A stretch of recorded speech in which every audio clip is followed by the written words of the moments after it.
It is time for another sketchbook tour. I finally finished the sketchbook that I bound myself, and before I actually go into the sketchbook tour, I wanted to talk about the sketchbook because I know I'll get questions on it, but this is a sketchbook I bound myself.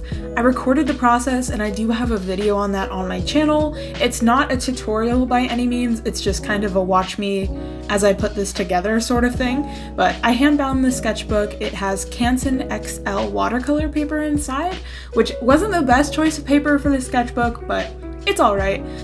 I'll link like a little card or something in the corner in case you guys do want to check out that video, because I know I get a lot of questions on this sketchbook, but sadly it's not something that you guys can get your hands on. Going into the sketchbook itself, I did actually start this sketchbook in February of last year, so I started this quite a long time ago.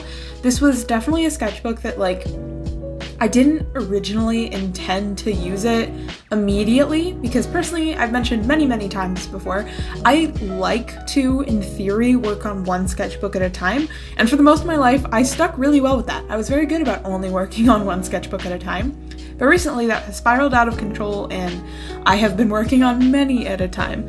But I was really excited when I bound this sketchbook initially, which was very impulsive. It was just kind of a thing where I saw some other sketchbook binding videos, and it was definitely a craft that in my head I thought was really complex, but it's not really complex. It's actually very tedious in terms of how much time you have to invest into the craft itself, but as far as the process goes, I personally found it to be a very easy process, a very manageable process, and something that I had a lot of fun doing. So it was very much so watches a couple videos on binding a sketchbook and then needs to bind a sketchbook. So that's what I ended up doing, and I was really happy with how the sketchbook turned out, so I wanted to start working in it right away.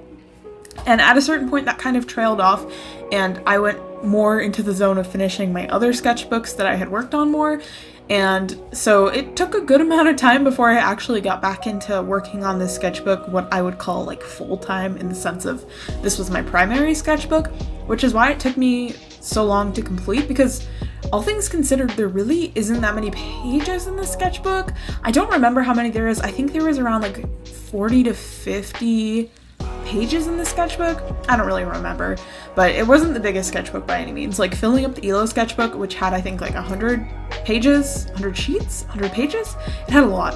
That took way longer than this did. This just took me an abnormally long amount of time. But like I mentioned, I used the Canson XL watercolor paper for the sketchbook, and it was both a good idea and a bad idea because there were a lot of points in time where I wanted to use markers, and markers don't really work super great with watercolor paper. And also on top of that, I used to be a really big fan of the Canson XL watercolor paper, but as I've tried out more, I guess, nicer, higher end watercolor papers, I've found a lot of things within this paper specifically that I'm just straight up not a huge fan of. It's definitely nothing that's super inhibiting to me or something that ruins the experience of using watercolor on this paper, because I can say with confidence, in the future, I'm still going to definitely use this paper, because I would still argue that while this isn't my favorite paper, it's definitely one that's such a good value for the price point, because while you are missing out on some aspects that higher end watercolor papers, cotton watercolor papers have, it's pretty good bang for your buck. So I just kind of worked with it. I made it work. Some things I don't like about this paper is that the watercolor absorbs and dries so fast on this paper. It soaks it up and then the color itself doesn't want to lift. So if you're trying to lift any colors, good luck to you. It's probably not going to happen, but all things considered, it's a fairly good price point for the paper, so it worked. And honestly, I was really surprised with how the different mediums held up on this paper. Like I said, you're not really supposed to use alcohol markers on watercolor paper, but I did a couple times just because I really wanted to use alcohol markers and I wanted to try and finish the sketchbook as soon as possible.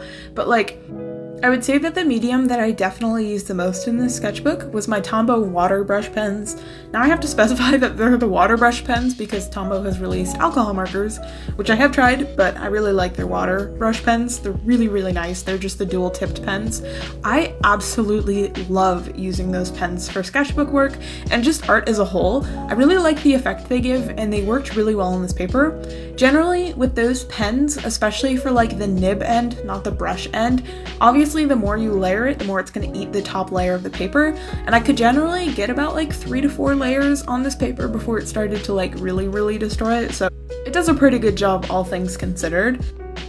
And then something else about the sketchbook that I wasn't a fan of, which I feel like I say this for every single sketchbook that I have. It doesn't matter the size of the sketchbook, but towards the end of this guy, I just wasn't feeling the size of the sketchbook. It was just too small, I guess. I like wasn't super comfortable drawing full bodies on this sketchbook as like a full illustration, because I feel like it just did not give me enough room to do so. And I know that's really contradictory because, like, especially I vividly remember for my last sketchbook, which was it was a bigger Strathmore sketchbook. It was closer to an 8.5 by 11 sheet of paper size. I specifically remember saying, the sketchbook's too big for me. I really didn't like working in it at the end of the sketchbook. So that really shows you that I'm super indecisive and I really should just like be open and comfortable in working with multiple sketchbooks at once. But here we are, and I just punish myself and work in a size that I don't want to work in. It's just the way things go. I think my favorite overall size that I've worked in for sketchbooks has been a square size.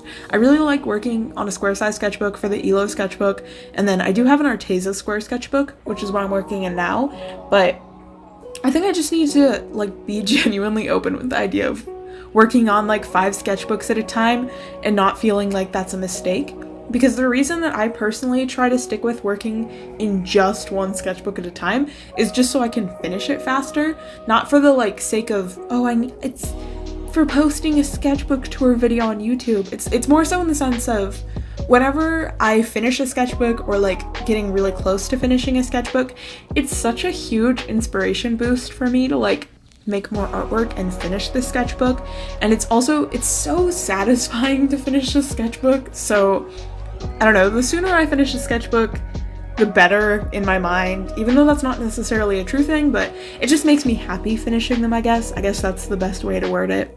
But I don't know, I always find myself, as I get to the end of the sketchbook, I always have such negative things to say about the paper and how I felt working in the sketchbook and all that jazz. But as a whole, like, I would say I did enjoy working in this sketchbook. It's definitely my prettiest sketchbook. I absolutely love the concept of binding your own sketchbook just because it's like, it's your own, it's individual, no one else has it. So I know for sure I definitely want to bind some more in the future. Like I mentioned earlier, it just is so time consuming, and like, I personally really want to find a way to make a size of paper that I think I would more so enjoy working on. I specifically chose this size of paper because what I did is I took the like Canson XL watercolor paper pad and I just folded the sheets in half. So that's how I did this sketchbook. In the future, I might try and make some that are like full sheets, or maybe cut them down to size so they're like closer to being a square size, and like use the extra bits for like bookmarks or something small like that. I'm not really sure. As a whole though, I am really happy with the art that I actually made in this sketchbook. I went through a lot of phases of like not making a whole lot of art or not wanting to do art, but I'm very happy that I powered through and finished this sketchbook in the time that I did. And then that pretty much comes to an end for the sketchbook tour, so thank you guys so much for watching and all the love and support that you guys give, especially on my sketchbook tours.